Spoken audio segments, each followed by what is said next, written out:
ఇప్పుడు మనం optimal merge patterns using greedy method గురించి డిస్కస్ చేద్దాము. There are n files where each file contains some elements. Our major aim is to merge or combine the files into a third file with minimum number of comparisons. So ఇక్కడ మనకి problem ఏంది? So మనకి n files ఇస్తారు. So ప్రతి ఫైల్లో కొన్ని elements ఉంటాయి. So మన యొక్క మేజర్ ఏమైంది? మేజర్గా మనకి 2 ఫైల్స్ ఉంటే ఆ 2 ఫైల్స్లో ఉన్న కంటెంట్ని మెర్జ్ చేసి అంటే కంబైన్ చేసి ఇంకొక థర్డ్ ఫైల్లో ప్లేస్ చేయాలి. So that is our major aim now. Okay, so తర్వాత మోర్ దాన్ టూ ఫైల్స్ తీసుకొని ఎలా సాల్వ్ చేయాలో డిస్కస్ చేద్దాం. Let we have 2 files. File 1లో 4 ఎలిమెంట్స్ ఉన్నాయి, ఫైల్ 2లో 5 ఎలిమెంట్స్ ఉన్నాయి. Okay, now let's take an example here. So we have 2 files. So file 1లో ఎన్ని ఎలిమెంట్స్ ఉన్నాయి? 4 ఎలిమెంట్స్ ఉన్నాయి. We have to place the elements in ascending ఆర్డర్లో place చేయాలి. So let the elements are 1 3 7 10. Let file 2 contains 5 elements.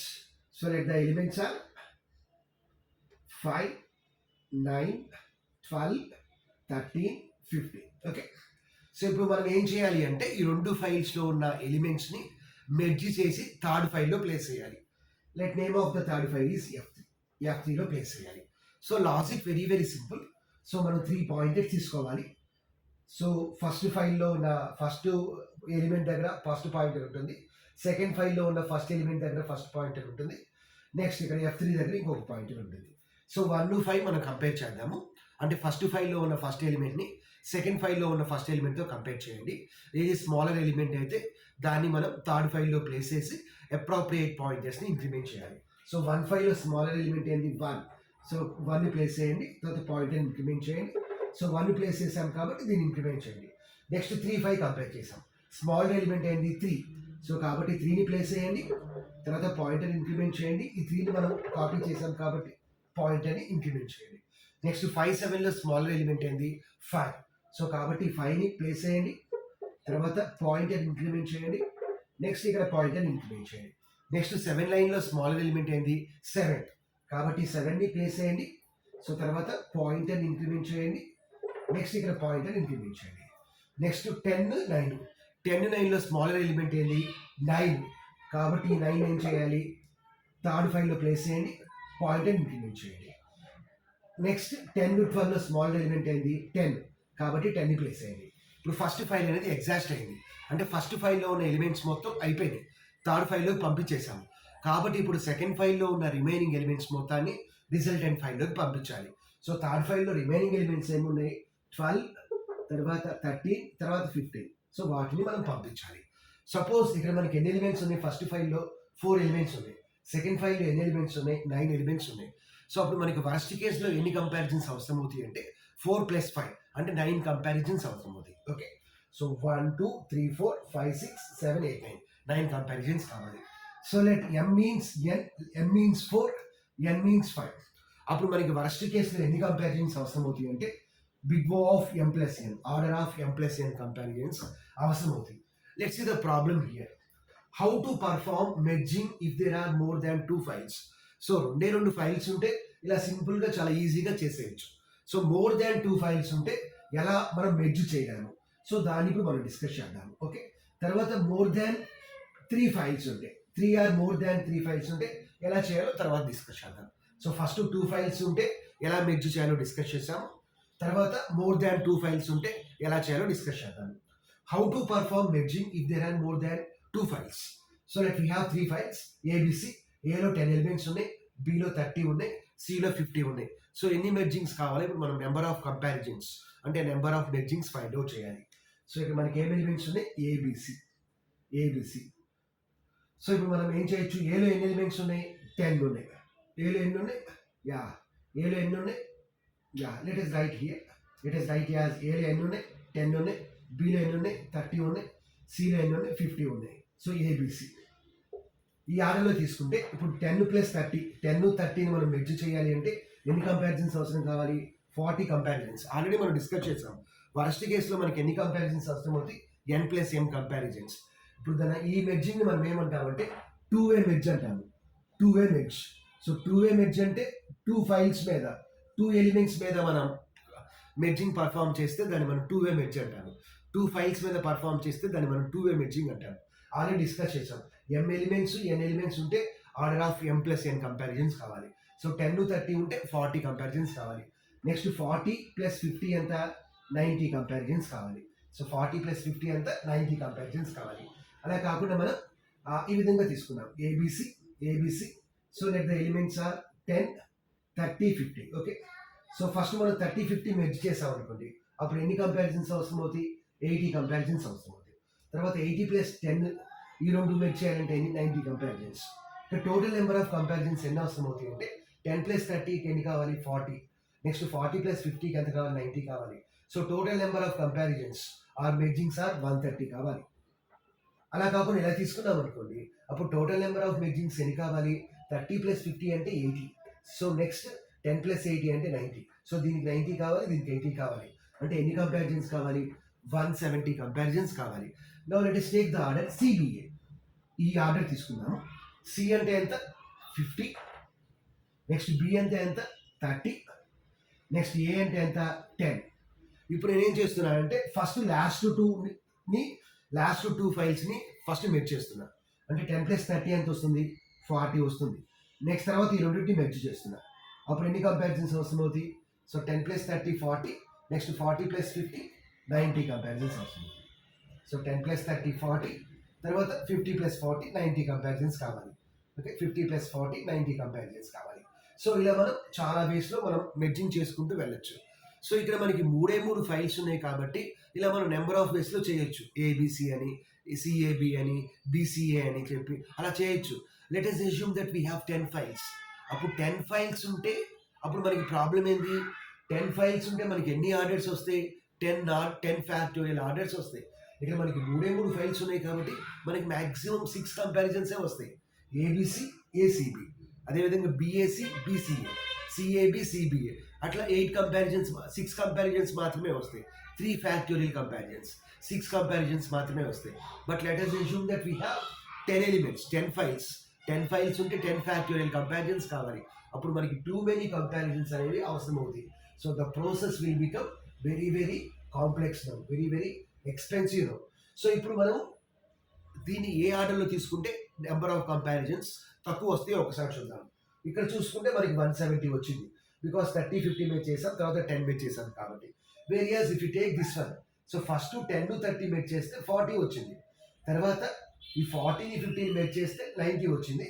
So 90 plus 40 30. అంటే ascending ఆర్డర్లో కనుక మనం పెడితే తక్కువ కంపారిజన్స్ వస్తాయి. ఒకసారి ఇక్కడ కూడా మనం చూస్తే ఫస్ట్ 10-30 చేశాను, 40 వచ్చింది. తర్వాత దాన్ని సితో కంపేర్ చేసాం. సో ఎసెండింగ్ ఆర్డర్లో కనుక మనం చేస్తే మెర్జింగ్స్ అనేవి తక్కువగా వస్తాయి. సో ఇప్పుడు మనకి ఇక్కడ మూడు ఫైల్స్ ఉన్నాయి కాబట్టి చాలా easy. But if there are more than 3 files, then ఏ విధంగా మనం మెర్జింగ్ చేయగలము? సో దానికోసం మనం ఏం చేయాలి అంటే గ్రీడీ మెథడ్ యూజ్ చేయాలి. సో ఇంతవరకు మనం ఏం చేసామంటే అన్ని సొల్యూషన్స్ రాసాము, ఆల్ ఫిజిబుల్ సొల్యూషన్స్. ఇక్కడ మనకి 6 ఫిజిబుల్ సొల్యూషన్స్ ఉంటాయి. సో 6 వేస్ ఉంటాయి, 6 సొల్యూషన్స్ ఉంటాయి. అందులో మనం ఒక సొల్యూషన్ని బెస్ట్ సొల్యూషన్గా పికప్ చేసుకున్నాం. ఎలా పికప్ చేసుకున్నాము? అసెండింగ్ ఆర్డర్లో అసైన్ చేసిన దానికి బెస్ట్ సొల్యూషన్ అని. బట్ ఇక్కడ మనం ఏం చేస్తున్నాము అంటే ఇఫ్ మోర్ దాన్ 3 ఫైల్స్ ఉన్నప్పుడు మనం ఏం చేస్తున్నామంటే ఎగ్జాక్ట్గా ఓన్లీ ఆప్టిమల్ సొల్యూషనే ఫైండ్ అవుట్ చేస్తున్నాం. ఆప్టిమల్ సొల్యూషన్ అంటే బెస్ట్ సొల్యూషన్నే ఫైండ్ అవుట్ చేస్తున్నాం. సో దానికి మనం ఈ ప్రాబ్లం సాల్వ్ చేద్దాము. సో ఈ విధంగా ఇక్కడ మనకు ఒక ప్రాబ్లం ఉంది. So let we have 6 files. So 6 files మనకు ఉన్నాయి అనుకోండి. సో 6 ఫైల్స్ ఉన్నాయి. సో 6 ఫైల్స్లో ఇక్కడ అరేంజ్ చేద్దాము. 6 ఫైల్స్ ఉన్నాయి. అక్కడ ఫస్ట్ ఫైల్లో 15 ఎలిమెంట్స్ ఉన్నాయి, సెకండ్ ఫైల్లో 7 ఎలిమెంట్స్ ఉన్నాయి, థర్డ్ ఫైల్లో 8 ఎలిమెంట్స్ ఉన్నాయి, నెక్స్ట్ ఫోర్త్ ఫైల్లో 12, ఫిఫ్త్ ఫైల్లో 30, సిక్స్త్ ఫైల్లో 4. ఇప్పుడు మనం ఆప్టిమల్ సొల్యూషన్ ఫైండ్ అవుట్ చేయాలి, బెస్ట్ సొల్యూషన్. ఎన్ని కంపారిజన్స్ వస్తాయో మనం ఫైండ్ అవుట్ చేయాలి. సో ఫస్ట్ ఆఫ్ ఆల్ మనం ఏం చేయాలి అంటే ఇక్కడ ఇచ్చిన ఎలిమెంట్స్ని, ఫైల్లో ఉన్న ఎలిమెంట్స్ మొత్తాన్ని అసెండింగ్ ఆర్డర్లో పెట్టాలి. వై? బికాజ్ అసెండింగ్ ఆర్డర్లో పెడితే మనకి బెస్ట్ సొల్యూషన్ వస్తుందని ఆల్రెడీ మనం చూసాము. సో అసెండింగ్ ఆర్డర్ అంటే ఇక్కడ మినిమం వాల్యూ ఏంది? 4. సో కాబట్టి ఫస్ట్ ఏం చేస్తారు? 4 తీసుకోండి, 4 కామా. సో నెక్స్ట్ 4 తర్వాత మినిమం వాల్యూ ఏంది? 7, 8. సో 4 తర్వాత 7, 8. సో తర్వాత తర్వాత 12, 13, 15, 12, 13, 15. ఓకే, సో ఈ విధంగా మనం ప్లేస్ చేయాలి. తర్వాత మనం ఏం చేయాలి అంటే మెర్జ్ చేయాలి. ఫస్ట్ ఈ 2 ఎలిమెంట్స్ తీసుకొని మెర్జ్ చేయాలి. 4+7 మనకి టోటల్ మెర్జింగ్స్ ఎన్ని వస్తాయి? 11 మెర్జింగ్స్ వస్తాయి. సో తర్వాత మనం ఏం చేయాలి అంటే ఈ మెర్జ్ చేసిన ఎలిమెంట్ని కూడా మెర్జ్ చేయగా వచ్చిన నోడ్ని కూడా ఇదే లిస్ట్లో పెట్టుకోవాలి. ఓకే, సో ఇప్పుడు మనకు వచ్చిన ఎలిమెంట్స్ ఏంటి? 11, 8, 12, 13, 15. సో వీటిలో మనకి అసెండింగ్ ఆర్డర్లో చేస్తే ఏమొస్తుంది? ఈ ఎలిమెంట్స్ని సో ఫస్ట్ ఏమొస్తుంది? 8 వస్తుంది, తర్వాత ఏమొస్తుంది? 11 వస్తుంది, తర్వాత 12, తర్వాత 13, 15. సో అగైన్ ఫస్ట్ 2 ఎలిమెంట్స్ని మెర్జ్ చేయాలి. 8+11 అంటే మనకి టోటల్ మెర్జింగ్స్ ఎన్ని వస్తాయి? 19 వస్తాయి. సో 19 వచ్చింది. అగైన్ మెర్జ్ చేసిన తర్వాత వచ్చిన ఎలిమెంట్ని ఈ లిస్ట్లోనే పెట్టుకోవాలి. ఓకే, తర్వాత 19, 12, 13, 15 అసెండింగ్ ఆర్డర్లో ప్లేస్ చేస్తే ఏమొస్తుంది? 12, 13, 15, 19. 12, 13, 15, 19. సో తర్వాత ఫస్ట్ 2 ఎలిమెంట్స్ 12, 13ని మెర్జ్ చేయండి. అప్పుడు ఎంత వస్తుంది? 12, 13 మెర్జ్ చేస్తే 25. అసెండింగ్ ఆర్డర్లో పెట్టండి. అప్పుడు ఎంత వస్తుంది? 15, 19, 25. 15, 19, 25. తర్వాత 15, 19ని మెర్జ్ చేయండి. ఎంత వస్తుంది? 34 వస్తుంది. నెక్స్ట్ 34, 25ని అసెండింగ్ ఆర్డర్లో పెట్టండి. అప్పుడు ఎంత వస్తుంది? 25, 34. సో 25 + 34 అంటే ఎంత? 59. So total number of mergings that are needed are 59. So total number of comparisons ఎన్ని కావాలి మనకి? సో 25 + 34 మీన్స్ 59 కంపారిజన్స్ రావాలి. ఇప్పుడు దీన్ని మనం ఏం చేయాలి అంటే ఒక ట్రీ ఫార్మాట్లో రిప్రజెంట్ చేయాలి. ఇక్కడ మనం ట్రీ అంటే దాన్ని మనం బైనరీ ట్రీ అనుకుందాము. సో బైనరీ ట్రీ అంటే మనకి అట్మోస్ట్ 2 చిల్డ్రన్స్ మాత్రమే ఉంటాయి మ్యాక్సిమం. బైనరీ సెర్చ్ ట్రీ అనుకోండి. బైనరీ సెర్చ్ ట్రీ అంటే మనకి కండిషన్ తెలుసు. సో లెఫ్ట్ సబ్ ట్రీలో రూట్ కన్నా తక్కువ ఉంటాయి, రైట్ సబ్ ట్రీలో దానికన్నా ఎక్కువ ఉంటాయి. ఓకే, సో బైనరీ ట్రీ తీసుకోండి. బికాస్ బైనరీ ట్రీ అంటే 2 చిల్డ్రన్సే ఉంటాయి కాబట్టి. ఇక్కడ మనం ఏం చేయాలంటే లీఫ్ నోడ్ అయితే దాన్ని మనం స్క్వేర్లో పెట్టాలి. వేరియాస్ ఇంటర్నల్ నోడ్ అయితే దాన్ని సర్కిల్లో పెట్టాలి. లీఫ్ నోడ్ అంటే ఎటువంటి చిల్డ్రన్ ఉండదు, ఇంటర్నల్ నోడ్ అంటే పేరెంట్ నోడ్. ఓకే, సో చాలా చాలా simple. So first of all మనకు ఉన్న నోడ్స్ ఏంటి? 4, 7. 4, 7 అనేవి లీఫ్ నోడ్స్. బికాస్ వాటికి ఎటువంటి చిల్డ్రన్స్ లేవు. సో లీఫ్ నోడ్స్ అంటే మనం ఏం చేయాలి? స్క్వేర్లో పెట్టాలి. సో 4, 7ని మనం ఇట్లా స్క్వేర్లో పెట్టాము. సో 4+7 యాడ్ చేస్తే ఎంత వస్తుంది? 11 వస్తుంది. సో 11 యొక్క చిల్డ్రన్స్ 4, 7. కాబట్టి 11 అనేది ఏమవుతుంది? ఇంటర్నల్ నోడ్ అయింది. సో కాబట్టి దాన్ని సర్కిల్లో పెట్టండి. ఓకే, సో తర్వాత మెర్జింగ్ వేటి మీద చేయాలి? 8, 11 మీద చేయాలి. బట్ దీన్ని మనం బైనరీ సెర్చ్ ట్రీ అనుకుందాం. మన ఇష్టం. మీకు కావాలి అంటే 8ని దీని రైట్ సైడ్ అయినా పెట్టుకోవచ్చు, మన ఇష్టం. బట్ నేనేం చేస్తున్నా అంటే ఒక ప్రాపర్ ఆర్డర్లో వెళ్తున్నాను. ఓకే, సో 8 అనేది ఏంది? <11. కాబట్టి 8ని మనం ఏం చేయాలి? 11కి లెఫ్ట్ సైడ్ రాయాలి. ఓకే, ఇప్పుడు 8 అనేది ఏమవుతుంది? 8కి మనకి ఎటువంటి 8కి ఎటువంటి చిల్డ్రన్స్ లేవు. కాబట్టి 8 అనే నోడ్ ఏమైంది? లీఫ్ నోడ్ అయింది. సో లీఫ్ నోడ్ కాబట్టి దాన్ని మనం ఏం చేసాము? స్క్వేర్లో ప్లేస్ చేసాం. ఇప్పుడు 8, 11 మెర్జ్ చేస్తే ఎంత వస్తుంది? 19 వస్తుంది. 8, 11 మెర్జ్ చేస్తే ఎంత వస్తుంది? 19 వస్తుంది. 19ని సర్కిల్లో పెట్టాలి. బికాస్ దానికి 2 చిల్డ్రన్స్ ఉన్నాయి, 8, 11 అని చెప్పి. ఇప్పుడు మనం తర్వాత ఏం చేయాలి? 12, 13 తీసుకోవాలి. 12, 13 అనేది ఏంది? 19 కన్నా తక్కువ ఎలిమెంట్స్ కాబట్టి నేను లెఫ్ట్ సైడ్ తీసుకున్నా. మీరు రైట్ సైడ్ తీసుకున్నా ఇబ్బంది ఏం లేదు. బట్ ఒక అసెండింగ్ ఆర్డర్లో వెళ్తున్నాను. సో 12, 13 అనేవి లీఫ్ నోడ్ కాబట్టి దాన్ని నేను స్క్వేర్లో పెడుతున్నాను. ఇప్పుడు 12, 13 మెర్జ్ చేస్తే ఎంత వస్తుంది? 25 వస్తుంది. కాబట్టి 25 అనేది ఇప్పుడు ఇంటర్నల్ నోడ్ అయింది. బికాస్ దానికి 2 చిల్డ్రన్స్ ఉన్నాయి కాబట్టి. తర్వాత ఏం చేయాలి? 25 మనకు వచ్చింది. ఇప్పుడు తర్వాత 15, 19ని మనం మెర్జ్ చేయాలి. సో 15, 19 అనేది ఏంది? 12, 13 కన్నా పెద్ద వాల్యూస్ కాబట్టి దాన్ని ఏం చేస్తారంటే దాని యొక్క రైట్ సైడ్ రాయండి. 15 నెక్స్ట్ దేన్ని మనం మెర్జ్ చేయాలి? 19ని మెర్జ్ చేయాలి. ఆల్రెడీ మన దగ్గర 19 ఉంది. సో 15కి ఎటువంటి చిల్డ్రన్స్ లేవు, అందుకని స్క్వేర్లో పెట్టాము. సో 15, 19 చేస్తే ఎంత వస్తుంది? 34 వస్తుంది. సో 34 అనేది 2 చిల్డ్రన్స్ ఉన్నాయి కాబట్టి సర్కిల్లో పెట్టండి. ఇప్పుడు తర్వాత లాస్ట్ 34, 25ని మెర్జ్ చేయండి. సో 34, 25 మెర్జ్ చేస్తే ఎంత వస్తుంది? 16 వస్తుంది. So this is our optimal merge. This is our merge pattern. Okay, చాలా చాలా సింపుల్. సో 4, 7 అనేవి లీఫ్ నోడ్స్, ఎటువంటి చిల్డ్రన్స్ లేవు కాబట్టి స్క్వేర్లో పెట్టాము. ఆ రెండింటిని కంబైన్ చేస్తే 11 వస్తుంది. 11 యొక్క చిల్డ్రన్స్ 4, 7 కాబట్టి సర్కిల్లో పెట్టాము. తర్వాత 8, 11ని మెర్జ్ చేయాలి. 8 అనేది <11 కాబట్టి లెఫ్ట్ సైడ్ పెట్టాలి. ఇది లీఫ్ నోడ్ కింద తీసుకున్నా బికాజ్ ఎటువంటి చిల్డ్రన్స్ లేవు కాబట్టి. సో 19 వస్తుంది.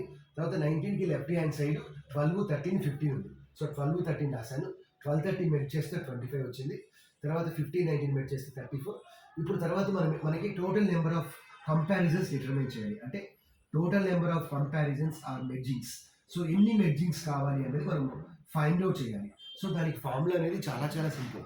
సో మనం ఏం చేయాలి అంటే మనకు వచ్చిన ఇంటర్నల్ నోట్స్ మొత్తాన్ని యాడ్ చేయాలి, పేరెంట్ నోట్స్ మొత్తాన్ని యాడ్ చేయాలి. సో ఇంటర్నల్ నోట్స్ మనకి పేరుని సర్కిల్లో ప్లేస్ చేసింది అంటే 11 ప్లస్ ఇంకొక ఇంటర్నల్ నోట్ 19 ప్లస్ తర్వాత ఇంకొక internal note 25 plus 34 plus 69. So add చేస్తే ఎంత వస్తుంది? 11 plus 19 plus 25 plus 34 plus 69. So 11 plus 19 అంటే ఎంత? 30 ప్లస్ 25 ఎంత? 30 ప్లస్ 25 64. 30 ప్లస్ 25 55 ప్లస్ 34 ఎంత? 55 ప్లస్ 34 ఎంత? 89. నెక్స్ట్ 89 ప్లస్ 69 ఎంత? 9 plus 9 18, 8 plus 6 14 plus 1 158. So totally we require 158 comparisons. Okay. So మనం ఈ ప్రాబ్లమ్ని సాల్వ్ చేయాలి అంటే మనకి మ్యాక్సిమం అట్మోస్ట్ ఎన్ని కంపారిజన్స్ కావాలి? 158 కంపారిజన్స్ కావాలి. సో మనకి కావాలి అంటే మనం ఇంకొక ఫార్ములా కూడా యూజ్ చేయొచ్చు. So that formula is sigma DI into QI. DI అంటే distance, sigma DI into QI. So DI అంటే డిస్టెన్స్. సో లీఫ్ నోడ్ నుంచి రూట్ నోడ్ నుంచి లీఫ్ నోడ్కి ఉన్న డిస్టెన్స్ ఎంత into that node. Okay. So suppose 4 అనేది leaf node. So 4కి root నోడ్కి ఎంత? ఎన్ని ఎడ్జెస్ ఉన్నాయి? Maximum 1 2 3 4 edges. So 4 into 4 plus 7 into దీనికి రూట్ నోడ్ నుంచి ఎన్ని ఎడ్జెస్ ఉన్నాయి? Distance 4 edges. తర్వాత ఉన్న లీఫ్ నోడ్ ఏంటి? 8. రూట్ నోడ్ నుంచి 8 కున్న మ్యాక్సిమం ఎడ్జెస్ ఎంత? 3. సో 3 ఇంటూ 8 ప్లస్ తర్వాత లీఫ్ నోడ్స్ ఎన్ని ఉన్నాయి? ఈ 3 ఉన్నాయి. సో ఈ మూడింటికి 2. So 12 into 2 plus 13 into 2 plus 15 into 2. So 12 into 2 plus 13 into 2 plus 15 into 2 ఇది. సో 4 ఇంటూ 4 ఎంత? 16. 7 ఇంటూ 4 ఎంత? 28. 3 ఇంటూ 8 ఎంత? 24. 12 ఇంటూ 2 ఎంత? 24. నెక్స్ట్ 13 ఇంటూ 2 ఎంత? 26. 15 ఇంటూ 2 ఎంత? 38. యాడ్ చేయండి. 8 plus 6 14. 14 plus 8 22. 22 plus 6 28. Next 2 plus 3 5. 5 plus 6 12. 12 plus 1 13. 13 plus 2 158. So add చేసినా మనకి అదే ఫార్ములా అదే వస్తుంది. సో మనకి మ్యాక్సిమం ఎన్ని కంపారిజన్స్ కావాలి? బెస్ట్ కేసులో మనకి ఇక్కడ మనకి టోటల్గా ఆప్టిమల్ సొల్యూషన్ ఏంటంటే 158 కంపారిజన్స్ ఆర్ 158 మెర్జింగ్స్ కావాలి. ఈ ఫైల్స్ అన్నిటిని మెర్జ్ చేసి ఇంకో ఫైల్లో పెట్టాలి అంటే